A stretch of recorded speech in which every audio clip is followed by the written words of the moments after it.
STN के खास मुलाकात कार्यक्रम में आप सभी दर्शकों का स्वागत है। आज इसी श्रृंखला में हमारे साथ साहित्यकार, कवि, एडवोकेट दिनेश सिंह जी हैं। दिनेश सिंह जी से इनके जीवन परिचय के बारे में हम जानेंगे। ये वकालत पेशे से भी जुड़े हैं, एक कलाकार भी हैं। बरसों से इन्होंने इस क्षेत्र में काम भी किया है और साहित्य क्षेत्र भी इनकी एक पसंदीदा विधा है। आज इनसे हम इनके जीवन परिचय से लेकर इनकी साहित्य गतिविधियों के बारे में, इनकी शुरुआत कब से इन्होंने की, इस बारे में जानेंगे। आइए बात करते हैं एडवोकेट दिनेश सिंह जी से।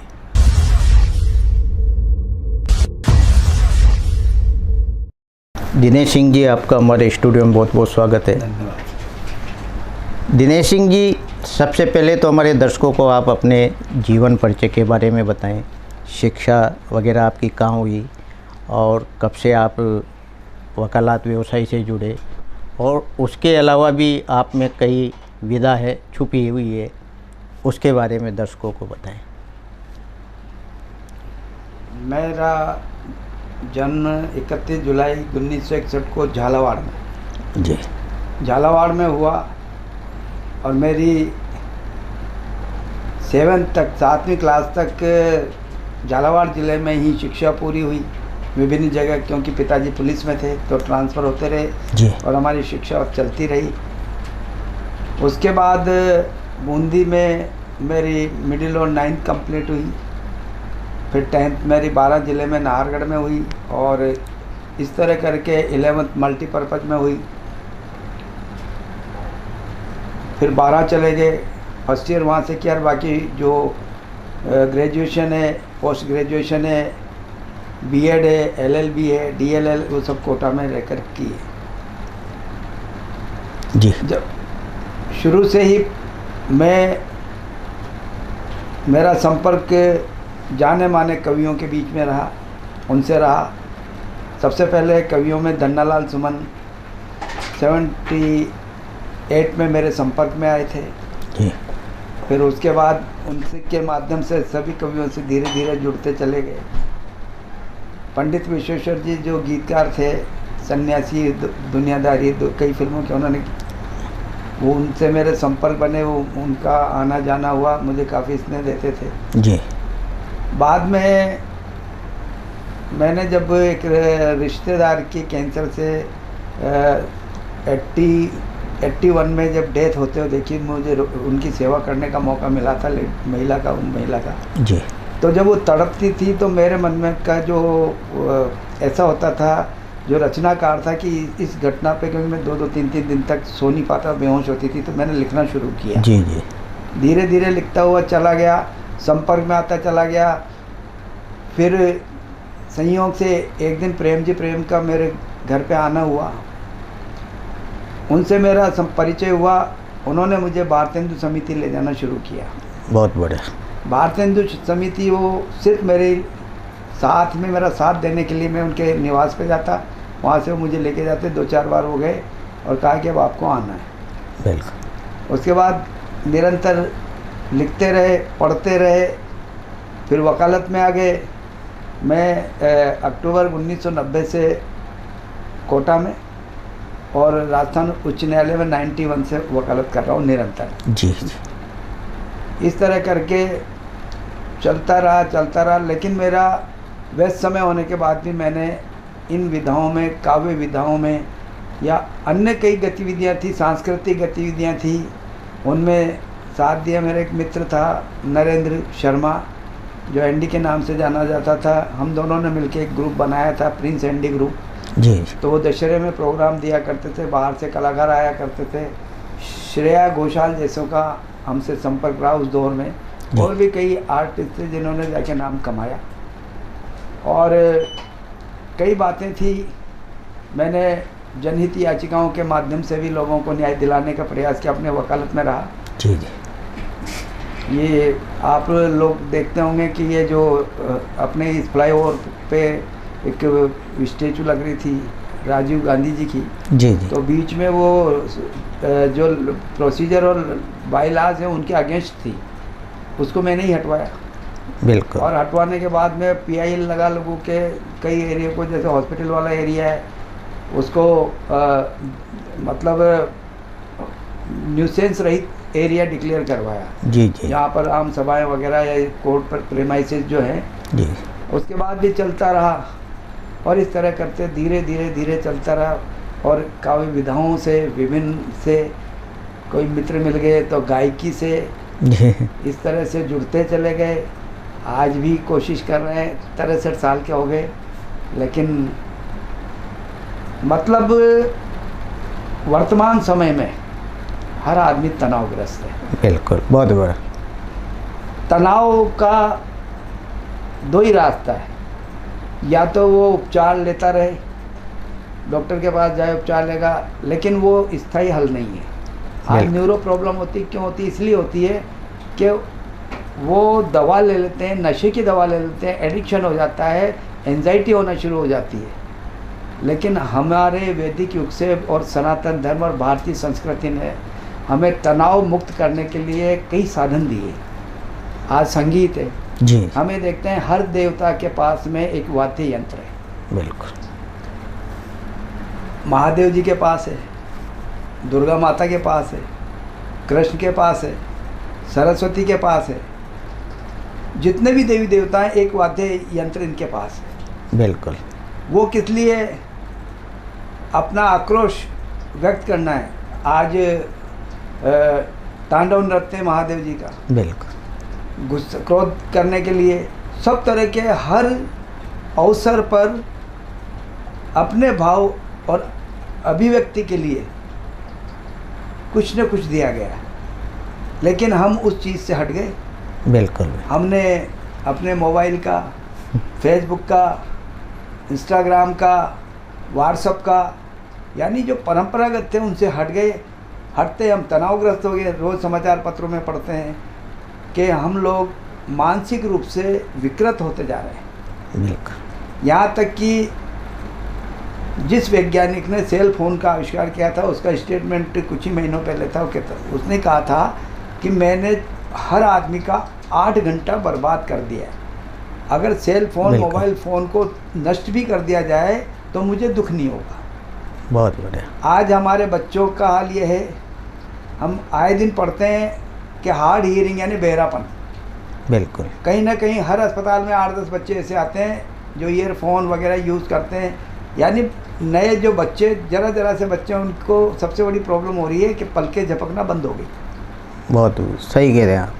क्योंकि वो मोबाइल में 5 घंटे 6 घंटे, जरा सा बच्चा 6 महीने का बच्चे को अगर फीडिंग हो रही है तो उसको भी मम्मी उसकी मोबाइल ही दिखाती जा रही है और उसको फीडिंग करती जा रही है।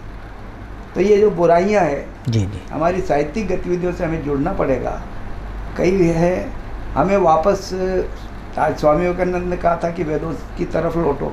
बिल्कुल। हम भी कहते हैं कि आप सनातन धर्म की तरफ लौटो, आप वेदों की तरफ लौटो। आप अगर हर समस्या का हल भगवद गीता देती है आपको। बिल्कुल, बहुत बढ़िया बात। दिनेश सिंह जी, आपने बताया कि प्रेम जी प्रेम, आपने आपका हाथ पकड़ा। उस दौर में प्रेम जी प्रेम का जो समय था सर, वो बहुत जल्दी चले गए साहित्यिक क्षेत्र से। कितने साहित्यकारों को उनकी पाठशाला तक वो ले गए, आप भी गए उस पाठशाला में, तो क्या सीखने को मिला आपको उस? प्रेम जी प्रेम में जो उनकी जो साहित्यिक विधा थी, जी जी, वो स्थानीय समस्याओं को या स्थानीय मुद्दों को और स्थानीय तथ्यों को लेकर उनकी रचनाओं में नज़र आती थी। बिल्कुल। उस युग में आज रघुराज सिंह जी हाड़ा जी, मेरे अंदाजे से वो पहले रचनाकार थे जिन्होंने हाड़ौती को राष्ट्रीय और अंतर्राष्ट्रीय स्तर पर उठाया। बिल्कुल सच है। क्योंकि अब वो जैसे कालचीड़ा उनका, हाँ, कालचीड़ा में किसान की पीड़ा, यानी जब फसल चूक जाता है, जी जी, तो वो पीड़ा बताइए। इसी तरह से प्रेम जी प्रेम की जो रचनाएं थी, काफ़ी रचनाएं थी, तो उसमें भी स्थानीय जो ग्रामीण परिवेश, स्थानीय या झुग्गी झोपड़ियों या मजदूर आदमी की पीड़ा व्यक्त की गई। तो इस तरह से प्रेम जी प्रेम एक विश्वविद्यालय के रूप में थे। बहुत बढ़िया। लेकिन दुर्भाग्य रहा कि समय से पहले वो हमसे बिछड़ गए, और चाहते तो बहुत कुछ करना था। बिल्कुल। उन्होंने हाड़ौती उत्सव, यानी इस हाड़ौती के लिए बहुत सारे काम किए। हाड़ौती उत्सव को उसके माध्यम से उनकी एक कल्पना थी कि वे पूरे हाड़ौती की साहित्यिक गतिविधियों को जैसे किशनगंज में संपन्न कर लिया, पारा में कर लिया, विभिन्न जगह पे उन्होंने किया। तो बहुत बड़ा योगदान था। उनकी यादें आज भी सभी के ही मन में, हर साहित्यकार के मन में। जहाँ प्रेम जी प्रेम की बात चर्चा नहीं हो, जहाँ पे रघुनाथ सिंह जी की चर्चा नहीं हो, वो साहित्यिक चर्चा कभी भी पूर्ण नहीं हो सकती। बिल्कुल। दिनेश सिंह जी, आप भी काफ़ी वर्षों से साहित्यिक क्षेत्र से जुड़े हैं।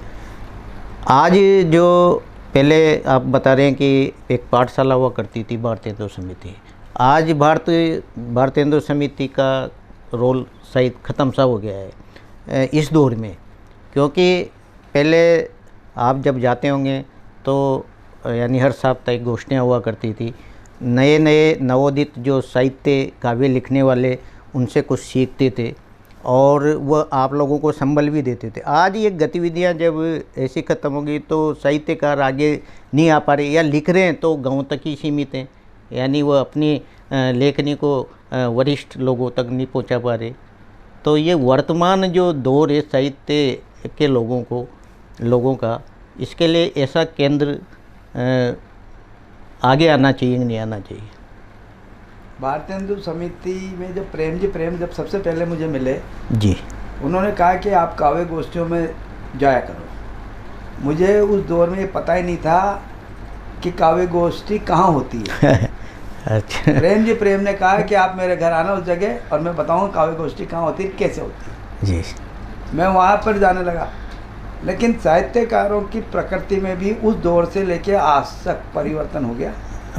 बहुत, क्योंकि जब कोई नवोदित साहित्यकार कुछ लिखता था जी जी, तो वरिष्ठ साहित्यकार जब उस रचना को सुनता था तो उसमें संशोधन या त्रुटियां हटा के सुधार किया करता था। बहुत बढ़िया। अब मुंह पर कह दिया करते थे कि ये गलत है इस जगह।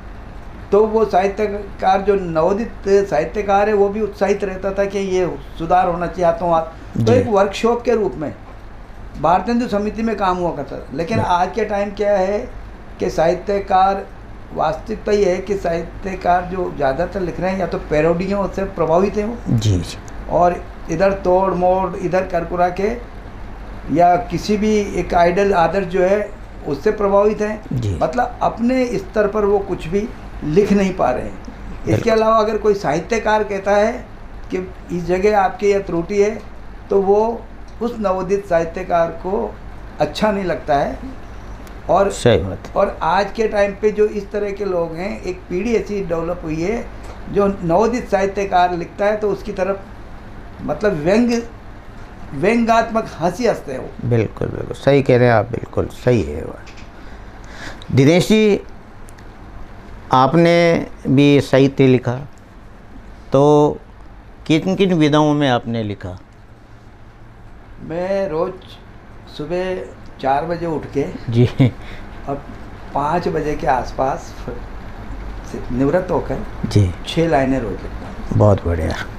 और उन 6 लाइनों, क्योंकि पहले तो मैं रात भर लिखता था, नींद नहीं आ रही जी, लेकिन अब वो पता नहीं कि करीबन 11-12 महीने से माता सरस्वती का ऐसी कृपा हो रही है कि अगर लिखे नहीं तो कोई चीज़ अच्छी नहीं लगती। वाह, बहुत बढ़िया। मतलब वो ऐसा नहीं लगता है, मतलब दिन की शुरुआत नहीं हुई। और कई बार लिखने बैठते हैं तो ऐसा नहीं 5-10 मिनट, अब जैसे 5 बजे लिखने शुरू, पता लगे 7 ही बज गए, 2 घंटे लग गए, ये शब्द आ रहा है। क्योंकि जब रचना लिखने बैठता है कोई भी रचनाकार, तो उस अपने लेखन से वो तुरंत संतोष नहीं आता है उसको। कई बार सोचता ही है, फिर काट दिया, फिर दूसरा शब्द आ गया, इससे बेहतर शब्द है, उसको हटा दिया, और ये तुकबंदी नहीं हो रही, ये दूसरा अर्थ चला गया। तो इस तरह से मैं रोज़ लिखता हूँ फेसबुक, व्हाट्सएप पे, और जो कभी काफ़ी साहित्यिक जो समूह हैं जी जी, उनको भी मैं भेजता हूँ। काफ़ी उन प्रशंसा मिलती है मुझे। कई तो कहते हैं कि आपकी ये पुस्तक हम छपवाएंगे, विमोचन कराएंगे वहाँ से दिल्ली वगैरह से, तो आप जी पधारे हो बस। जी जी जी, ये तो बहुत बड़ी उपलब्धि बताई दिनेश जी आपने कि इस तरह जो आप साहित्यिक गतिविधियों से जुड़े हुए हैं, वो आपकी रचनाओं को, आपके साहित्य को पसंद कर रहे हैं, ये बहुत बड़ी उपलब्धि है सर आपकी। दिनेश जी, जब आप बता रहे थे कि धन्नालाल सुमन जी से आपका जुड़ा हुआ, एक तो धन्नालाल जी, एक प्रेम जी, ये दोनों ऐसे हस्ताक्षर थे साहित्यिक क्षेत्र में माइड भाषा के और हिंदी भाषा के, जब कॉलेज समय से ही मतलब हाड़ौती के लिए एक नवरत्नों में से 2 रत्न थे। तो धन्नालाल जी से आपने क्या सीखा? धन्नालाल जी ने ये दिखाया जी कि हास्य हाड़ौती भाषा में भी संभव है। बहुत बढ़िया, यानी पूर्णता नहीं हुई उसमें।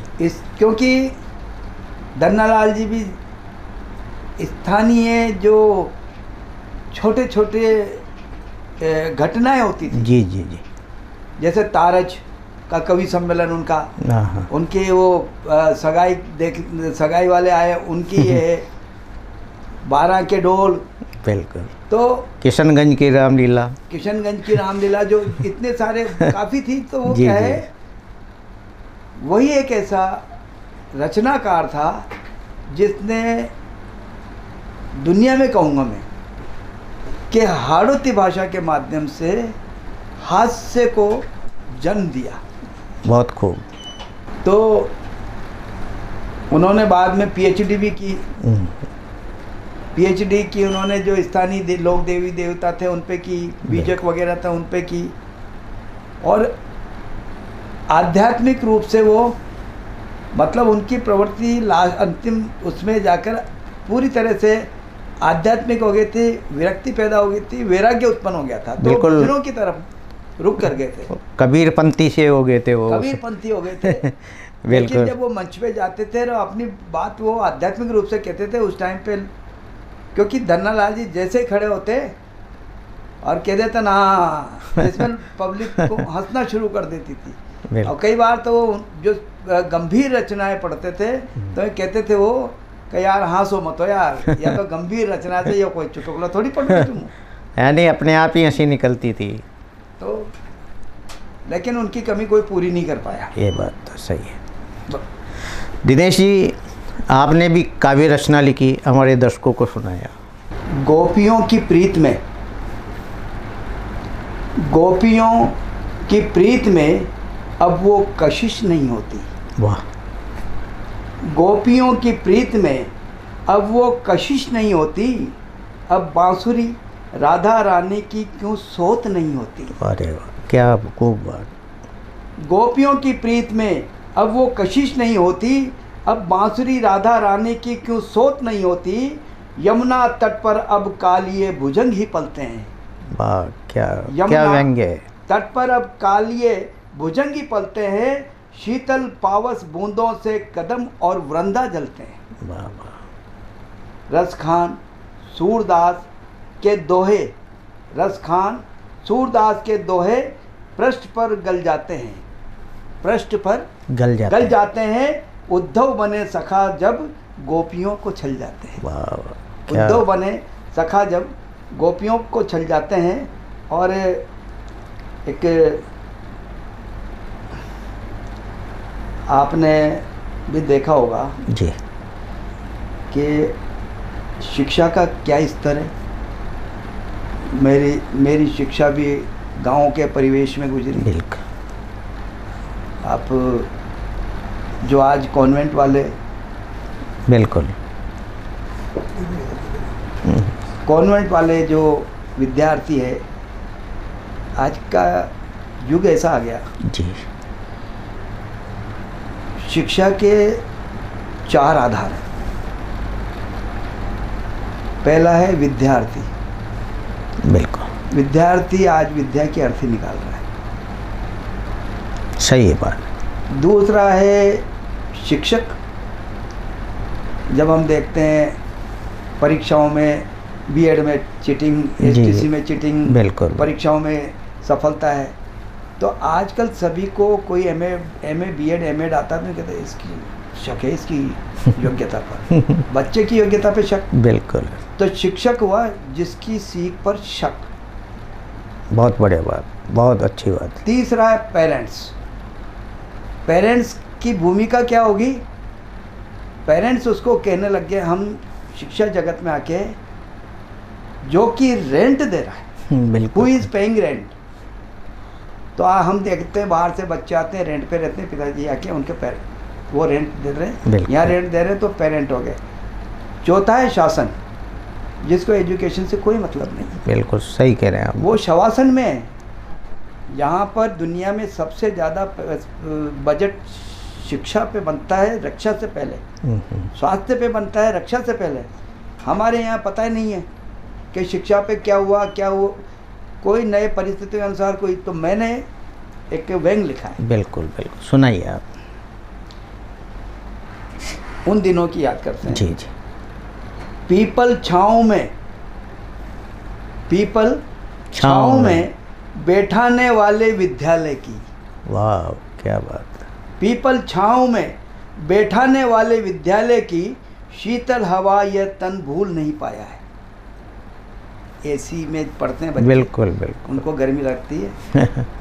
पीपल छाँव में बैठाने वाले विद्यालय की शीतल हवा यह तन भूल नहीं पाया है।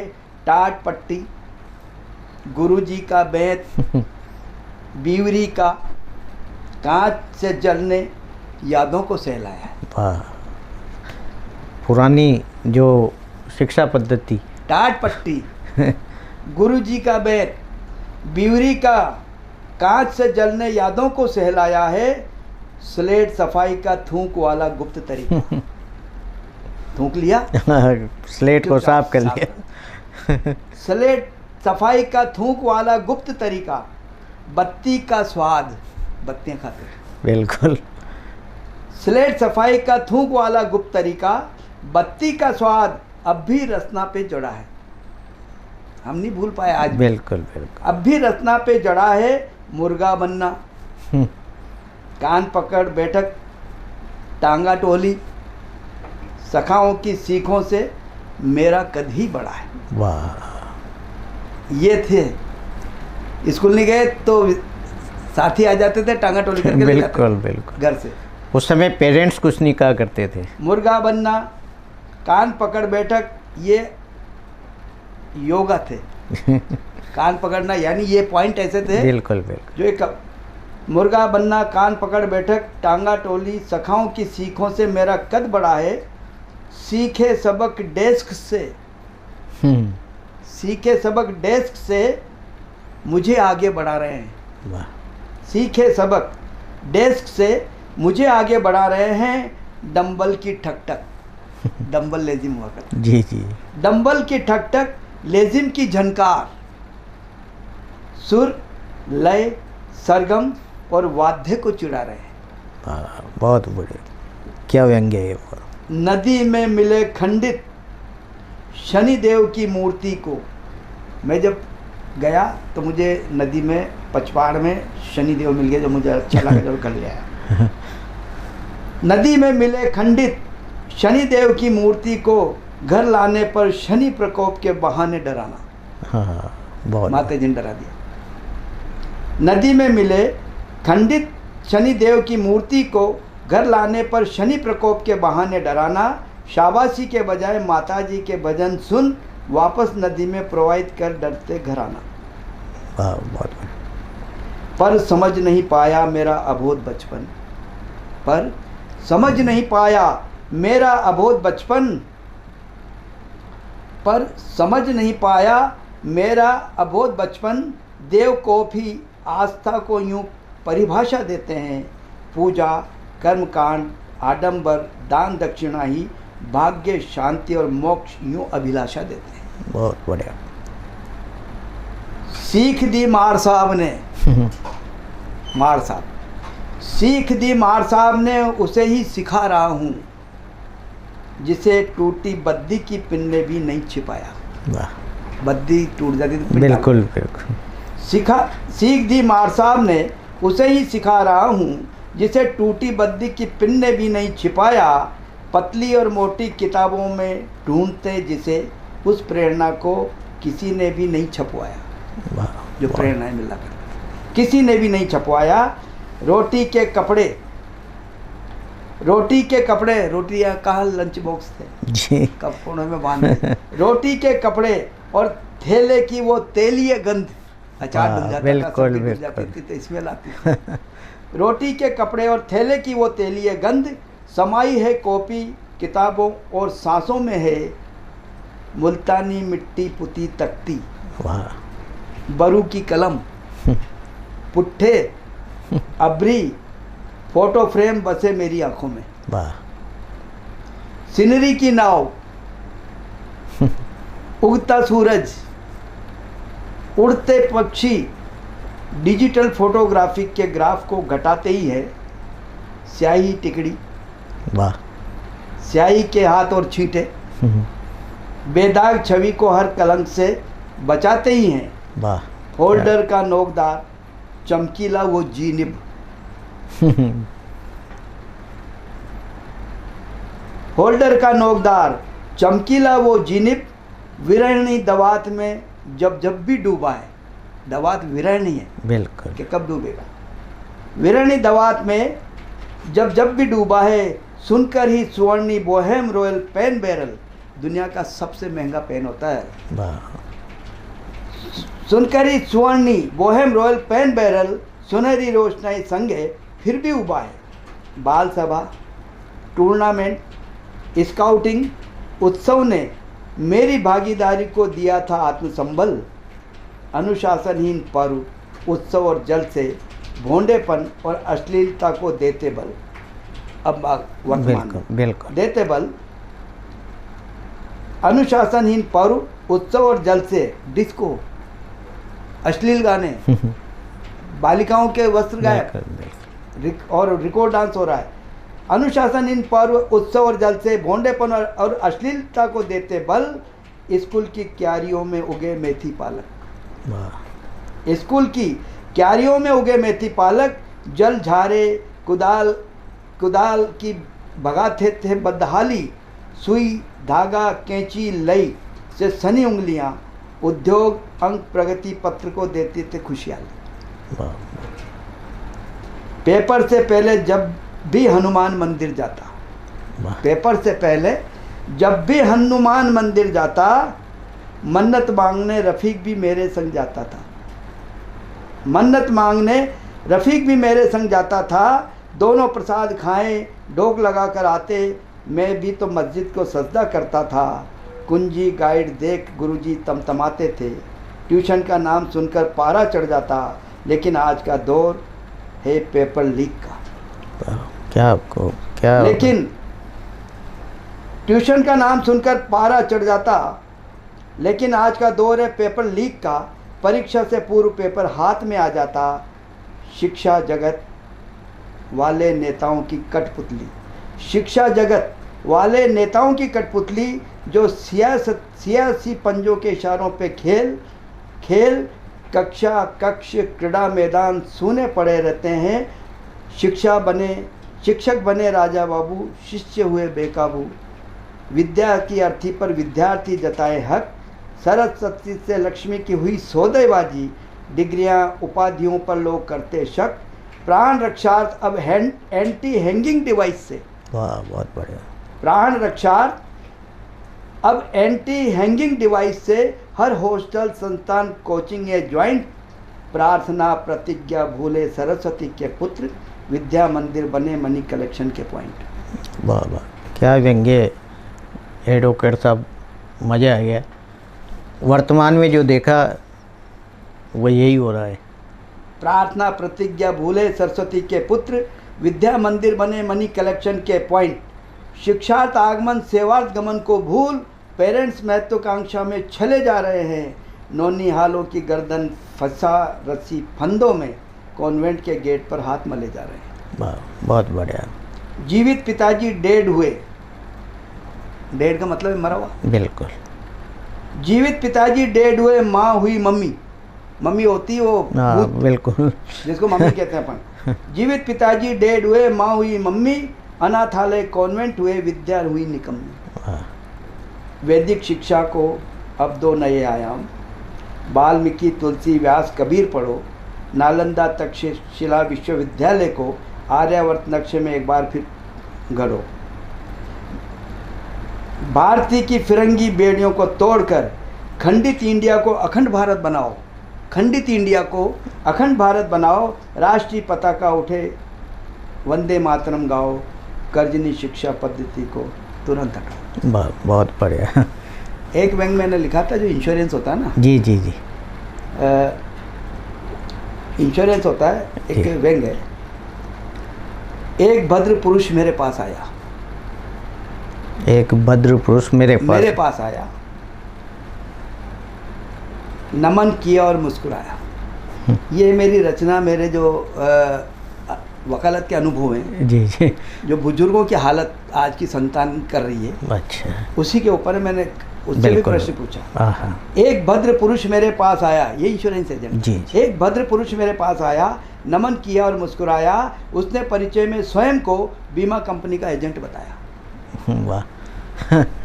उसने परिचय में स्वयं को बीमा कंपनी का एजेंट बताया। वो नतमस्तक हो कई बीमा पॉलिसियों के फ़ायदे बताने लगा। वो नतमस्तक हो कई बीमा पॉलिसियों के फ़ायदे बताने लगा। कमीशन के लालच में अपनी वाक्पटुता से मुझे पटाने लगा। पॉलिसी जोखिम के बारे में वो बीमा धारक बन समझाता रहा। समझाते हैं, मेरा बीमा लिया, मेरा हाथ कट गया तो मुझे इतना मिलेगा। वो ये नहीं कहेगा कि आप बीमा धारक हो तो आपको इतना मिलेगा। जी जी। वो पॉलिसी जोखिम के बारे में वो बीमा धारक बन समझाता रहा। बीमारी, दुर्घटना, अंग विच्छेदन पर पॉलिसी के लाभ बताता रहा। जब एक बीमा पॉलिसी के बारे में बताया तो मैं मुस्कुराने लगा। जब एक बीमा पॉलिसी के बारे में बताया तो मैं मुस्कुराने लगा। मेरा मौन बीमा एजेंट को लाखों वोल्ट का करंट लगाने लगा। वाह। उसका प्रस्ताव था कि मैं पुत्र की अमुक पॉलिसी करवाऊंगा। उन्होंने कहा आपकी तो एज होगी, आपकी होनी सकती है, हाँ। तो आप बेटे की करा लो, बहू की करा लो। जी। उसका प्रस्ताव था कि मैं पुत्र की अमुक पॉलिसी करवाऊंगा तो बीमाधारी बेटे बहू को उनके बुढ़ापे में रिस्क से बचाऊंगा। माता पिता एक घोंसला है जिसमें सपूत कपूत भी समाते हैं, अंतिम सांस तक अपने वंशज पौधे को झुलसने से बचाते हैं। वाह। पर मेरे कुछ सवालों ने उसकी आत्मा को झकझोर दिया। पर मेरे पूछे कुछ सवालों ने उसे आत्मा को झकझोर दिया। वो अनुत्तरित रहा जब बूढ़े माँ बाप की दुर्गति पर जोर दिया। वाह। क्या बूढ़े माता पिता की सेवा में दिया गया समय व्यर्थ जाता है? मेरा प्रश्न था उससे जी। कि बेटे बहू, अगर क्या बूढ़े माता पिता की सेवा में दिया गया समय व्यर्थ जाता है? माता पिता की सेवा में बाधक की अवज्ञा से अनर्थ हो जाता है। पत्नी की कह दो मैं तो सेवा करूंगा, मेरे माँ बाप बूढ़े जी। तो वो कहे मत करो, तो अगर उसकी अवज्ञा कर दो तो कोई पाप थोड़ी लग रहा है। क्या बूढ़े माता पिता की सेवा में दिया गया समय व्यर्थ जाता है? माता पिता की सेवा में बाधक की अवज्ञा से अनर्थ हो जाता है। माता पिता दुविधा में रहे फिर भी संतानों को सुविधा दी है। माता पिता दुविधा में रहे फिर भी संतानों को सुविधा दी है। उसी संतान ने संपत्ति हड़पने की साजिश और संविदा की है। बहुत बढ़िया। कैसे करें इसको? उसी संतान ने संपत्ति हड़पने की साजिश और संविदा की है। माँ बाप का आशीर्वाद तूफान और कहर का रुख मोड़ देता है। माँ बाप का आशीर्वाद तूफान और कहर का रुख मोड़ देता है। उम्र के अंतिम पड़ाव में बेटा क्यों उन्हें वृद्धाश्रम छोड़ देता है? सच है। माँ बाप का आशीर्वाद तूफान और कहर का रुख मोड़ देता है। उम्र के अंतिम पड़ाव में बेटा उन्हें क्यों वृद्धाश्रम छोड़ देता है? जीवन के अस्ताचल में बुढ़ापा अपनों से जंग हार जाता है। जीवन के अस्ताचल में बुढ़ापा अपनों से जंग हार जाता है जब झुर्रीदार गालों पे जवान तमाचे का निशान नजर आता है। बहुत पीट रहे हैं, बूढ़े पिता को पीट रहे हैं। उनके लहूलुहान होंठ, उखड़ी मूछें भी छुपी वारदातें बताते हैं। उन्हें पुत्र और पुत्रवधू ही तपती ज़मीन पर नंगे पांव चलाते हैं। माँ बाप अपने ही खून पसीने से बनाए घर में प्रताड़ना सहते हैं। माँ बाप अपने ही खून पसीने से बनाए घर में प्रताड़ना सहते हैं। उनकी आंखों से आंसू नहीं बल्कि संतानों के सुदिन बहते हैं। अगर माँ बाप रोगे तो अच्छे दिन गए। उनकी आंखों से आंसू नहीं बल्कि संतानों के सुदिन बहते हैं। विस्मृत स्मृतियाँ रक्तचाप और धड़कन की गति बढ़ाती है बुढ़ापे में। बिल्कुल। माँ बाप वो यादें अपनी कि हम इतने बिल्कुल थे। बिल्कुल। विस्मृत स्मृतियाँ रक्तचाप और धड़कन की गति बढ़ाती है जब अपने पूत के संग पतोहू बहू हाँ। जब अपने पूत के संग पतोहू बीन बेबसों पे दहाड़ती है, षड्यंत्र रचकर ससुर पर शील भंग के झूठे आरोप लगाते हैं। बिल्कुल सही है, यही हो रहा है। षड्यंत्र रचकर ससुर पर शील भंग के झूठे आरोप लगाते हैं। बदनामी और भयातुर कई बूढ़े सास ससुर जहर खाते हैं, हर कहर सहते हैं पर अपनी पीड़ा किसी से भी नहीं कहते हैं। स्वयं के लिए मृत्यु, वंशजों के दीर्घायु होने की कामना करते हैं। मांस लोथड़े को पाला जिसने, उसी माँ को ना समझ बताते हैं।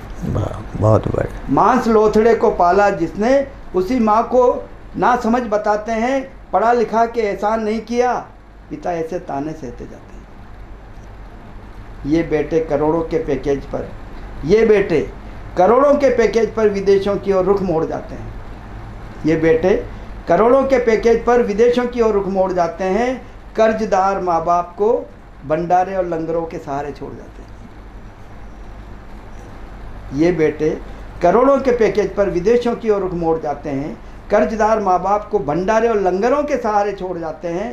पूत और पुतोह प्रताड़ित करने को कचहरियों के फेरे लगवाते हैं। घायल गोद होती है फिर भी वो पोते पोती को उसमें ही सुलाते हैं। बहुत बढ़िया। माँ बाप की मौत पर बनावटी आंसू देख घड़ियालों का दिल टूटा। माँ बाप की मौत पर बनावटी आंसू देख घड़ियालों का दिल टूटा। छाती पीटते सबके सामने, मन में कहते मुसीबतों से पिंड छूटा। माँ बाप की मौत पर बनावटी आंसू देख घड़ियालों का दिल टूटा।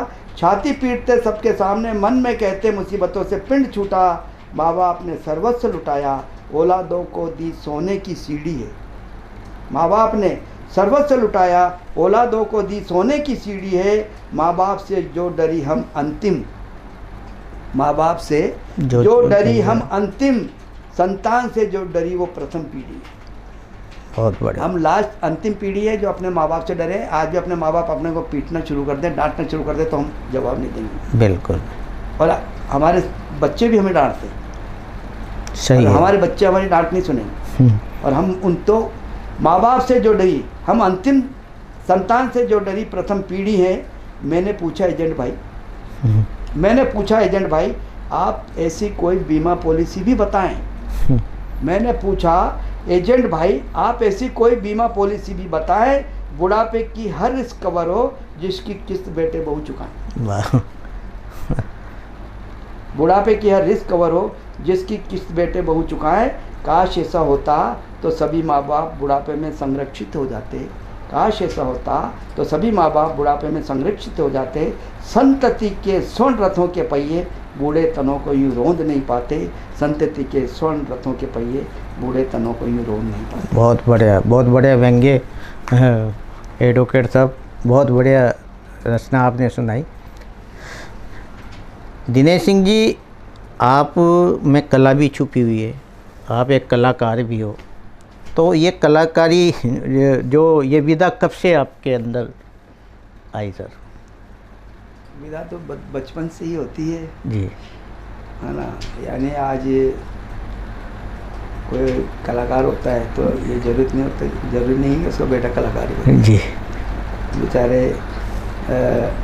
तानसेन थे, उनके परिवार में कुछ जानता ही नहीं था। जितने भी थे, रफ़ी साहब थे, है ना। तो ये क्या है कि जन्मजात होती है, फिर दैवीय गुण होता है जी, फिर मित्रों का साथ होता है ना। अब अगर उसका मित्र और फिर परिवार वालों का साथ भी होता है। बिल्कुल।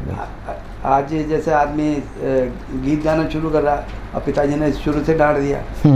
हमारे समय पे पिक्चर देखना कितना बुरा माना जाता था। बिल्कुल सही। मिसालें देते वो तो बिगड़ा हुआ है पिक्चर देखता हो। मतलब पिक्चर देखने को बहुत बड़ा, अगर पिक्चर देख के आ रहे हैं, कहाँ से आ रहे हो, पिक्चर देख के आ रहे हैं तो पिटाई शुरू।